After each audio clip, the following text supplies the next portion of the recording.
Yesterday, we heard that Jim Crockett Jr. passed away, Oh, and he you. did. Oh Yeah, no! Yeah, yeah. Oh, I'm because sorry. I I heard. didn't mean to break it to you. Well, you know what? It was because last week a guy named Jumpin' Johnny DeFazio died in Pittsburgh, Hmm. and then there was another guy who died. Butch I can't Reed. remember. Butch Reed died, and he was only 66.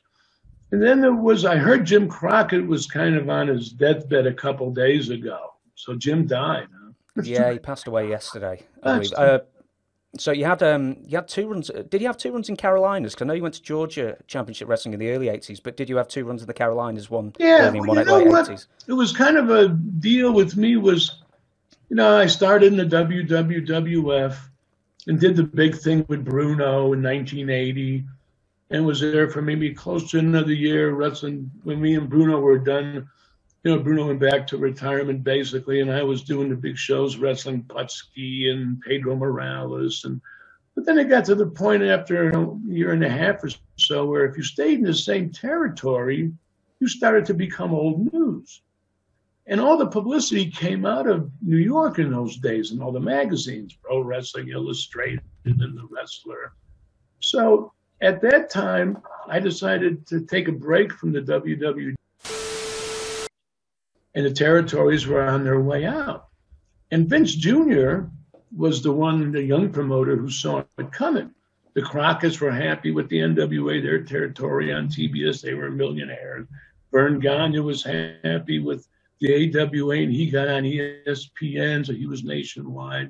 And they were trying to keep up. But Vince really got the head start and saw it first and took everybody's top stars before they realized it.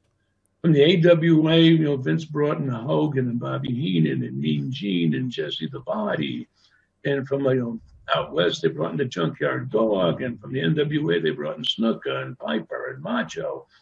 So I kind of lucked out in a way where the AWA and the NWA always needed a top guy because all the top guys went to the WWF, which, So it was just a thing where, I just kept going back and forth. And it was funny with Jim Crockett one time because it was Jim and then Davy Crockett, which good guys.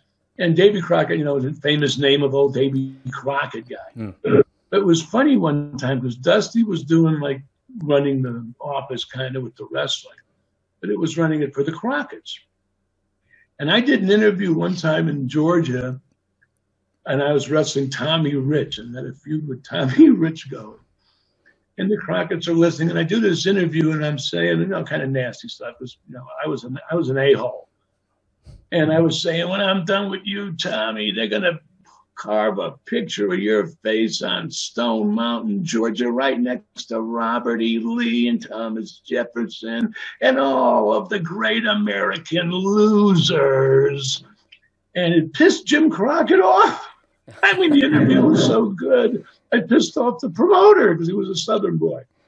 So he said he wanted to get rid of me. And Dusty said, you can't get rid of Larry. People hate him, and he just stands there. He does great. But it was a funny bit. And I'm sad to see Jim go. I mean, the Crockett's were good guys. Well, how was he? How was he specifically? Because obviously he'd have a hand in. Well, would he have any hand in booking or making decisions in that era? And Well, how was he as a boss? yeah, they made decisions, but their decisions went along with really because, Ole Anderson would be like the booker for a while. Dusty was the booker for a while. And the Crockett's kind of ran the business and did the connections with the arenas and the contracts and TBS, but really didn't run a lot of the wrestling because there was guys, like Ole and Dusty and that knew more than the Crockett's about the wrestling part. They were more the business part. And their mother was still alive and really ran the purse strings. She's the one that finally pulled the purse strings shut, and then they sold out to Turner in 1990 or whatever, became WCW. But the Crockett's were still there working for WCW too. So obviously, the Crockett's weren't in the wrestling business, but they were definitely, or Jim was definitely in charge of buying the jumbo jets. Oh yeah, yeah. It was their business, and they ran it. But they had, in terms of the wrestling matches and stuff, it was Dusty and Ole and some other guys, or some of the wrestlers would put their input in, Yeah. So it's sort of a bigger question, really. But as far as Jim Crockett Jr. goes, do you think he doesn't get enough credit for almost saving the NWA, maybe in the late in mid '80s, and carrying it on for another few years nationally? Well, they may have. The interesting thing was, Vince had a big head start and doing good, and the AWA and the NWA, Crockett's and the Gagnes, I was going back and forth, but they had guys in the AWA that wrestled each other 1,000 times, like Bockwinkel and Greg Gagne, and the NWA had guys, Flair and Dusty, or Flair and Steamboat. I mean, they wrestled each other 1,000 times. So the Crockett's and the Gagnes made a deal and tried working together. And then they ran big shows in the Meadowlands, which was like the old Vince territory, and started running some big shows together, trying to compete against the WWE. And it's an interesting story, really, because if you look at the dolls, the doll merchandise came out like in 1985-ish or so, 84, 85.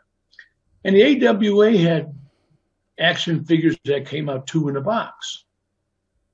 And they'd be like, 2 AWA guys in there. And the NWA had their action figures too. But when the AWA action figure box came out with me, it was one my doll from the AWA and one Ric Flair doll from the NWA. Because when the dolls came out, me and Flair were supposed to be having a big feud because the NWA and the AWA were going to turn on each other and basically have one group invade some show one night, which really was the same idea that happened 10, 11 years later, called the New World Order, where it looked like one group invaded the other group. And at the last minute, the Crockett's and the Gagnes couldn't just sign the damn deal. And it was like too many cooks, one wanted this, one. So it never happened, but it was so late and that's why me and Flair came out in the same box, even though we never wrestled each other, because we were supposed to back in 1984, 85, whatever it was. Is that always the same argument that wrestling promoters use to sort of steer people away from having a union in wrestling? Because it's almost like the Pro Wrestling USA kind of idea, where there's too many cooks in the kitchen and no one can agree on anything. Yeah, well, I mean, back in the old days of the territories, if you said something about a union, you were fired. Union 2 week notice. And back then, I mean, insurance, and it was a different business. I mean, the company, like the WWF, when they made a wrestling show, they had to pay the TV station to put it on. That's why it was on like midnight one day or something. And then later, all of a sudden, they made big revenue money. I think Raw makes like $250 million a year just for Raw or something. But back in those days, if you got hurt, you never told the promoter, because then they'd say, well, this guy's hurt, fire him. I mean, they wouldn't pay for your hospital bills.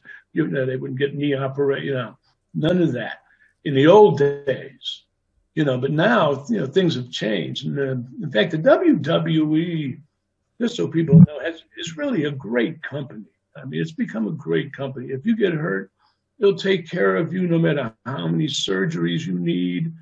It supplies thousands and thousands of jobs for people, and the charity work they do with Make-A-Wish. I mean, the business has really did a 180 from where it used to be. It was a brutal life.